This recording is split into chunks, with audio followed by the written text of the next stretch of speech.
அனைவருக்கும் வணக்கம். இந்த வீடியோவில் நம்ம என்ன பார்க்க போகிறோம் அப்படின்னா, பொதுவாக இந்த 6 அறிகுறிகள் உங்கள் வீட்டில் இருக்குது அப்படின்னா, கண்டிப்பாக உங்கள் வீட்டில் தெய்வ நடமாட்டம் இருக்கா இல்லையா அப்படிங்கிறத நீங்கள் கூர்ந்து கவனிக்கணும். தினமுமே நம்ம கோவிலுக்கு போகிறோம், இஷ்ட தெய்வத்தை கும்பிட்றோம், விரதம் இருக்கிறோம், இது எல்லாமே நம்ம விடாமல் செய்கிறோம். ஆனாலும் தெய்வத்தினுடைய சக்தி நமக்கு துணையாக இருக்கா இல்லையா, இது நிறைய பேருடைய மனதில் இருக்கக்கூடிய ஒரு கேள்வி தான்.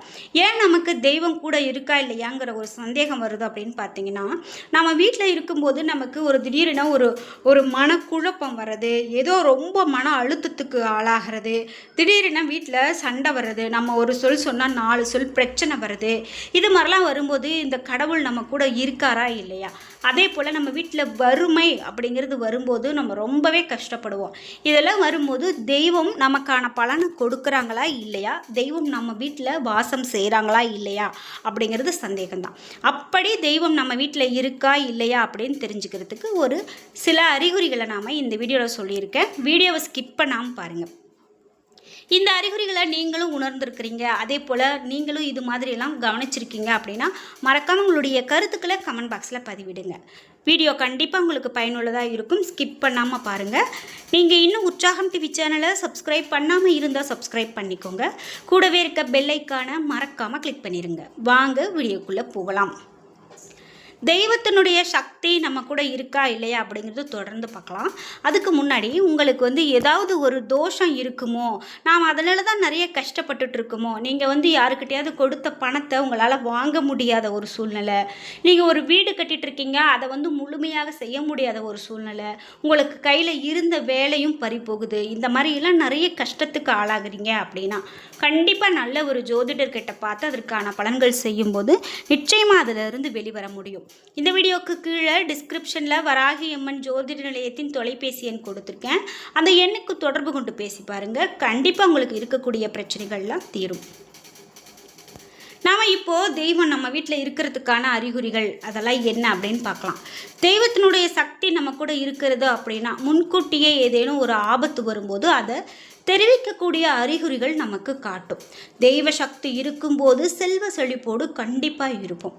வீட்டில் தெய்வ நடமாட்டம் இருக்கிறத காட்டக்கூடிய அறிகுறிகள் என்ன அப்படின்னு தெரிஞ்சுக்கணுன்னா, நம்ம வீட்டுக்கு பறவைகள், காகம், சிட்டுக்குருவி, குளவி இது போன்ற நேர்மறையான ஆற்றலை கொண்ட சின்ன அதிர்வறைகளை கூட உணரக்கூடிய உயிரினங்கள் அடிக்கடி நம்ம வீட்டுக்கு வந்தால் தெய்வ சக்தி இருக்கிறதா அர்த்தம்.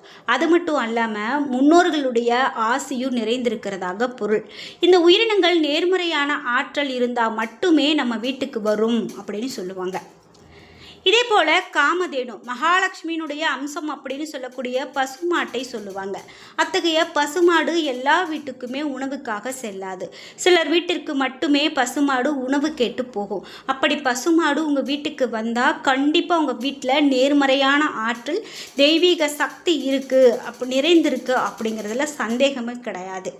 இதெல்லாம் நீங்கள் கண்டிப்பாக வாழ்க்கையில் உணர்ந்திருப்பீங்க. இப்போயும் அது மாதிரி நடக்குதா அப்படிங்கிறத மட்டும் நீங்கள் யோசிச்சு பாருங்கள். அதே போல் நீங்கள் வீட்டுக்கு போகும்போது அந்த வீட்டில் இருக்கக்கூடிய சூழ்நிலை உங்களுக்கு மன நிறைவு, சந்தோஷம், அமைதி ஆகியவற்றை கொடுக்கும். அதை நீங்கள் மனப்பூர்வமாக உணர முடியும். உங்கள் வீட்டில் நல்ல நறுமணம் வீசும்.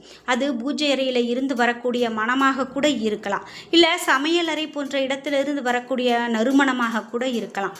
அப்படி இருந்தால் கண்டிப்பாக அந்த வீட்டில் தெய்வீக சக்தி கண்டிப்பாக இருக்குது அப்படின்னு அர்த்தம். அதாவது ஒரு நல்ல ஒரு மனம் இருக்கும். அந்த மனம் கண்டிப்பாக நமக்கு ஒரு மன நிம்மதியை கொடுக்கக்கூடியதாக இருக்கும். ஒரு எவ்வளவு பெரிய கஷ்டத்தில் இருந்தாலும் நம்ம அந்த வீட்டுக்கு வரும்போது அந்த கஷ்டமெல்லாம் நமக்கு மறந்து போகிற அளவுக்கு அந்த ஒரு வாசம் இருக்கும். அதுதான் கண்டிப்பாக தெய்வ சக்தி நம்ம வீட்டில் இருக்கிறதுக்கான ஒரு அறிகுறி அப்படின்னு சொல்கிறாங்க. இதோடு நம்ம வீட்டில் விளக்கேற்றும் பழக்கம் இருந்தது அப்படின்னா பூஜை அறையில் ஏற்றக்கூடிய விளக்கு நாமளாக போய் அணைக்கும் வர பிரகாசமாக நன்றாக எரியும்.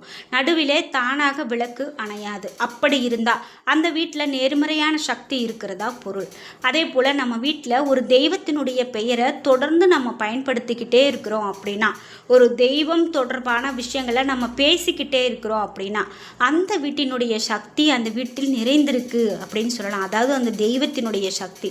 அதாவது நம்ம வந்து தெரிந்தோ தெரியாமலோ ஏதோ ஒரு காரணத்துக்காக நம்ம அடிக்கடி ஒரு கடவுளினுடைய பெயரையோ கோவிலையோ எதையோ பற்றி நம்ம பேசிக்கிட்டே இருக்கோம் அப்படின்னா கண்டிப்பாக அந்த தெய்வத்தினுடைய ஆற்றல் நமக்கு இருக்கிறதால தான் அந்த தெய்வ சிந்தனை நமக்கு அடிக்கடி இருந்துக்கிட்டே இருக்குது.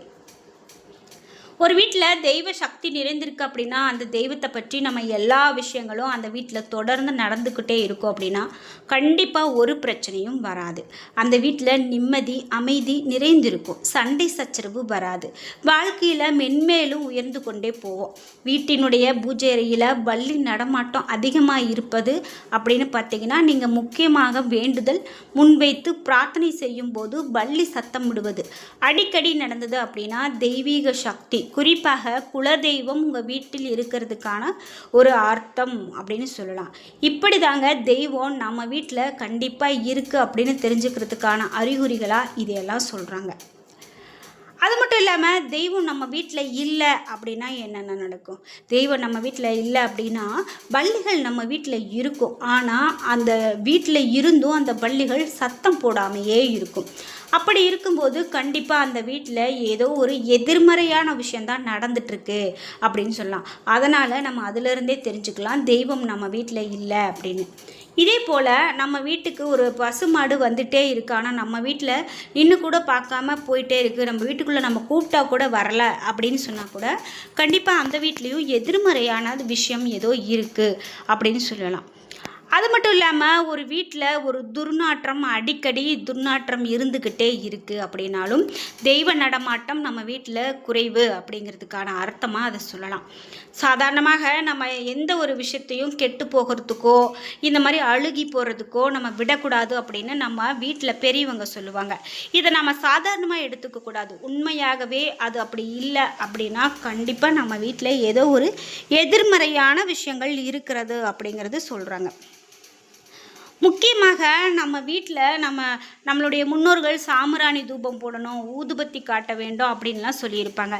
அதே போல் நேர்மறை ஆற்றல் நம்ம வீட்டில் இருக்கிறது அப்படின்னா அதற்கு சில வாசனை வரும். விபூதியினுடைய வாசனை வரும். வீட்டில் தெய்வ நடமாட்டம் இருக்கும். எலுமிச்சம்பழத்தினுடைய வாசனை, வேப்பிலையினுடைய வாசனை, அதோட வாசனை மிகுந்த மலர்களினுடைய வாசனை.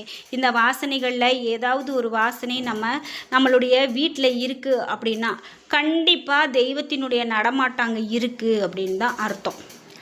இது மட்டும் இல்லாமல் எலுமிச்சம்பழத்தை வீட்டு பூஜை அறையில் வைத்து நம்ம வச்சிடணும். அதாவது நம்மளால் எதையுமே உணர முடியல அப்படின்னு நினைக்கிறவங்க வெள்ளிக்கிழமை அன்னைக்கு அருகில் இருக்கக்கூடிய அம்மன் கோவிலுக்கு போயிட்டு ஒரு எலுமிச்சம்பழத்தை அம்மனுடைய பாதத்தில் வச்சு வாங்கிட்டு வாங்க.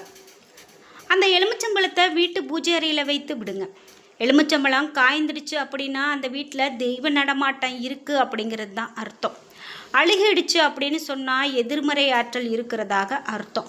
மேலும் நம்மளுடைய நடவடிக்கைகள்லேயும் இந்த தெய்வ நடமாட்டம் இருக்கக்கூடிய சமயத்தில் நாம் நேர்மறையான எண்ணங்களே அதிகமாக கொண்டிருப்போம்.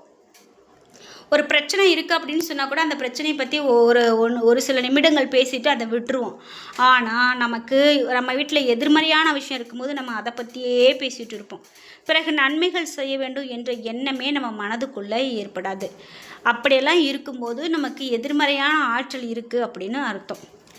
எதிர்மறை ஆற்றல் இருக்கும் பட்சத்தில் நாம் மட்டுமே முன்னேற வேண்டும் அப்படிங்கிற ஒரு சுயநலமாகவோ அல்லது பிறரை கெடுக்க வேண்டும் அப்படிங்கிற எண்ணமோ நம்மை அறியாமலேயே நம்ம மனதுக்குள்ளே இருக்கும். இந்த அறிகுறிகளை வைத்தே நம்ம வீட்டில் தெய்வ நடமாட்டம் இருக்கிறதா இல்லையா அப்படிங்கிறத நம்மளால் எளிமையாக தெரிஞ்சுக்க முடியும் அப்படின்னே சொல்கிறாங்க. மிகவும் எளிமையான இந்த அறிகுறிகளை பயன்படுத்தி தெய்வ நடமாட்டம் நம்ம வீட்டில் இருக்கிறது நம்மளால் உறுதி செய்து கொள்ள முடியும். அப்படி தெய்வ நடமாட்டம் இல்லை அப்படின்னா இனிமேல் உங்கள் வீட்டை சுத்தபத்தமாக வச்சுக்கிறோம். அதே போல் நீங்கள் காலை மாலையின தீபம் ஏற்றி வழிபாடு செய்யணும். முக்கியமாக குலதெய்வத்தினுடைய வழிபாடு செய்துட்டு வாங்க. நிச்சயமாக உங்கள் வீட்டில் இருக்கக்கூடிய எல்லா பிரச்சனைகளும் தீரும் அப்படின்னு சொல்லலாம். என்ன நண்பர்களே, இன்றைக்கி வீடியோவில் வீட்டில் தெய்வ நடமாட்டம் இருக்கிறதா இல்லையா அப்படிங்கிறதுக்கான சில அறிகுறிகளை நாம் பார்த்து தெரிஞ்சுக்கிட்டோம். இந்த வீடியோ கண்டிப்பாக உங்களுக்கு ரொம்ப ஒரு பயனுள்ளதாகவும் பிடித்ததாகவும் இருந்திருக்கும். நீங்களும் இந்த மாதிரியான அறிகுறிகளை பார்த்துருக்கீங்க அப்படின்னா மறக்காமல் கமெண்ட் பாக்ஸில் பதிவிடுங்க. நீங்கள் இன்னும் நம்மளுடைய உற்சாகம் டிவி சேனலை சப்ஸ்கிரைப் பண்ணாமல் இருந்தால் சப்ஸ்கிரைப் பண்ணிக்கோங்க. கூடவே இருக்க பெல் ஐக்கானை மறக்காமல் கிளிக் பண்ணிடுங்க. நன்றி வியூவர்ஸ்.